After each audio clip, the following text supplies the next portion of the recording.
Lesson number 12, reasons for rebellion.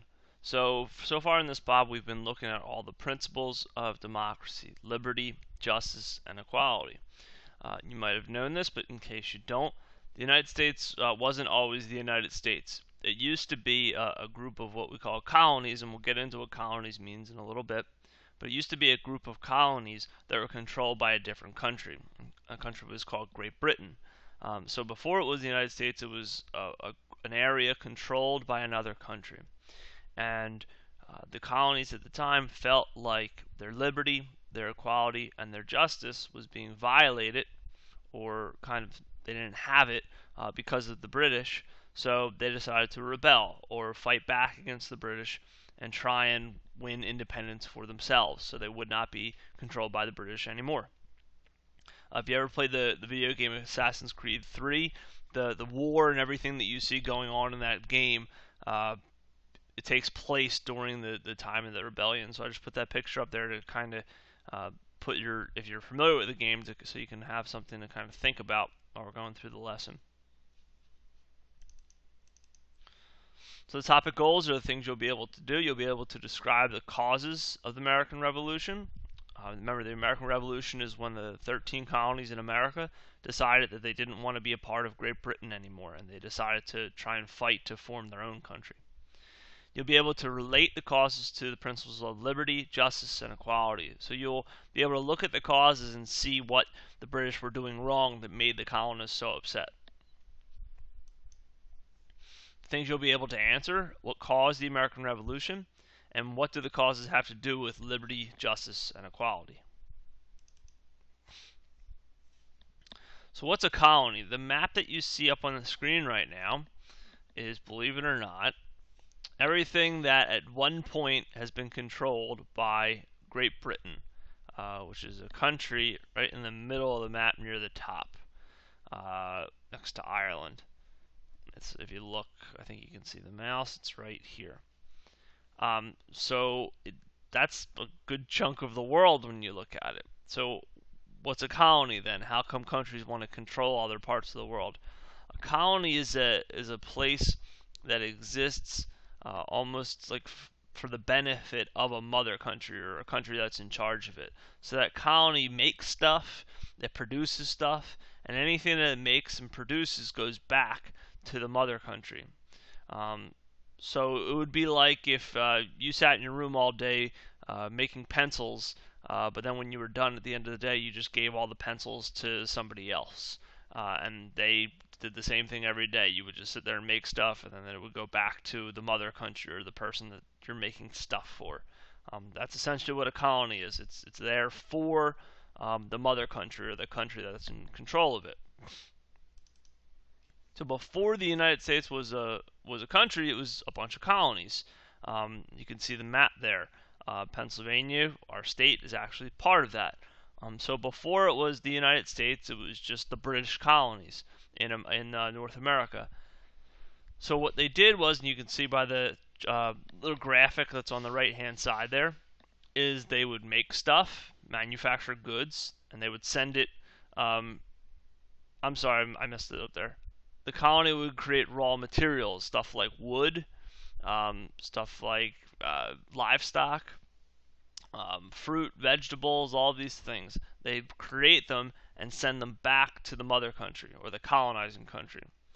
And then the colonizing country would make stuff and sell it back to the colonies. It would be kind of like if somebody told you could only shop at Walmart and you couldn't go anywhere else. The colonies had to get their stuff from the mother country or the colonizing country, or else they might get in trouble.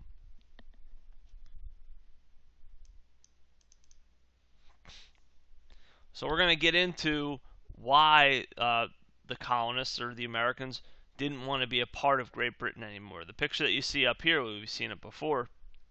On the right-hand side, you can see a king. He's supposed to be the king of Great Britain. And then on the left-hand side, you see the colonists, and they're tied up, and the king's holding a rope. It's supposed to signify or symbolize the king having control over the colonists. But if you look in the picture, you can see that one of the colonists has an axe, and it looks like he's attempting to break the rope or cut it in half. So the colonists are trying to lessen or get rid of that control that the king has over them. And then the guy in the back is holding up a sign, and it says the Declaration of Independence. That's the document that says we don't want to be a part of Great Britain anymore, essentially. It was a letter to the king. We're going to get more into it in a couple slides, but it was a letter to the king basically saying we don't want to be a part of Great Britain anymore. We want to be our own country. So that's what this picture symbolizes. The split in that relationship. The Americans telling the king, we don't want to be a part of this anymore. We don't want to be controlled by you anymore. We want to be independent. So what caused them to do this? There's a bunch of stuff, but I picked out some big ones that I think would help you guys better understand why they wanted to split. One of them was called the Proclamation of 1763. They literally, the king drew a line through like western Pennsylvania, and it went down the whole coast. And it just said basically, if you're a colonist or an American, you can't go past this line. You can't go past that line and deal with anyone that's out there and trade with them. If you do go past that line, you can get in trouble. And if you do go past that line and you get into trouble yourself, like maybe with Native Americans, we're not going to come help you. That's what the Proclamation of 1763 said. It said you can't go past a certain point, and if you do, you're on your own. We're not going to come help you or protect you. The writs of assistance, the British could search ships whenever they wanted to. You could be taken to court and not have a jury. So that goes against a lot of the principles that we have today, like search and seizure and the right to a fair trial and a jury. The writs of assistance took those away. They could just search stuff whenever they wanted to, and they could take you to court and not even give you a jury. Taxes, the taxes increased big time during this time period because the British were in serious debt, which means they owed a lot of money to a lot of people because they were fighting so many wars, and wars are really expensive. So they raised the colonist taxes really, really high to try and make up for that debt or that money that they owed. Colonists didn't like that because then they had to pay more taxes. The Quartering Act, British troops could actually stay in your house if they wanted to, and you had to feed them, and you had to clothe them and provide for them. So they literally could just knock on your door and say, I need a place to stay, and the British troop could come into your house and live there, and you couldn't do anything about it, legally anyway. Coercive Acts, it gave the British very strict control of the social and economic functions of the colonies. There's much more complex than this, but to sum it up, it just made it so the British could do essentially whatever they wanted to do to certain parts of the American colonies.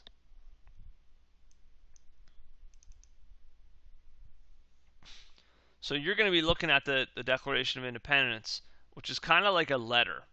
It's essentially a letter that some of the American colonists wrote to the King of Great Britain. And the letter kind of just says, this is why we don't want to be a part of Great Britain anymore. This is why we want to be independent. So it starts with an introduction, which are like the reasons why they wrote the document. Then it goes into the rights we have as citizens, like liberty, equality, and justice. And there's a section called the list of grievances, and it will say he has done this, he has done that. And when they say he, they're talking about the king. So it's like a big long list of all the things that the colonists think the king was doing wrong. And then at the end, there's a statement saying we want to be independent and we don't want to be a part of Great Britain anymore. It's sort of like how you can think about it.